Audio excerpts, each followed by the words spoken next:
నిన్న చిన్న పని మీద మెడికల్ షాప్కి వెళ్ళానండి.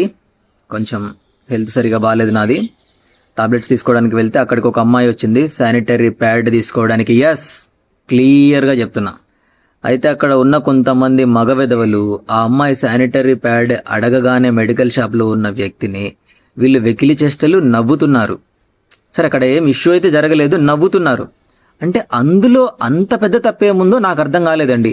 ఒక అమ్మాయి ఆ, అడగడం అది తప్ప? అది ప్రతి ఒక్క మహిళకి జరిగే సహజ ప్రక్రియ. నిజం చెప్పాలంటే ఆ ఋతుస్రావం అనేది లేకపోతే ఈరోజు నేను వీడియోలు చేయలేను, నువ్వు వీడియో కూడా చూడలేవు, మన పుట్టుకే ఉండదు. అక్కడ నేను వాడితో గొడవ పెట్టుకోవచ్చు ఆ క్షణం, కానీ అది సరైన పద్ధతి కాదులే. వాడి మైండ్ సెట్, వాడికి మెచ్యూరిటీ లేదు. అలాంటి మూర్ఖుడితో ఇంకా మన వాదన ఎందుకు అని కొంతమంది అయినా ఈ వీడియో ద్వారా కొంతమంది అయినా మనుషులు మారుతారు, వాళ్ళ మెంటల్ స్థితి ఏంటో తెలుసుకోవాలి అని నేను ఈ వీడియో చేస్తున్నాను.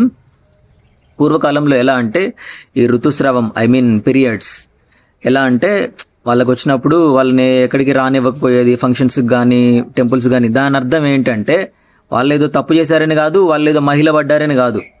వాళ్ళకి ఆ టైంలో కొంచెం ఫ్రీ కల్పించాలి, ఫ్రీడమ్ ఇవ్వాలి. వాళ్ళకి ఏ పనులు చెప్పొద్దు. వాళ్ళ ఆ రోజంతా కొంచెం అన్ఈజీగా ఫీల్ అవుతారు. అందుకనే వాళ్ళని ఎక్కడికి రానిచ్చేవాళ్ళు కాదు.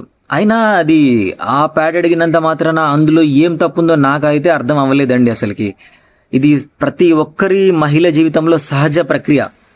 మన ఇంట్లో కూడా ఆడవాళ్ళు ఉన్నారు కదా, మనం ఉండబట్టే కదా పుట్టింది మనం కూడా. ఏమంటావు? ఈ వీడియో చూస్తున్న ప్రతి ఒక్కరు కూడా షేర్ చేయండి.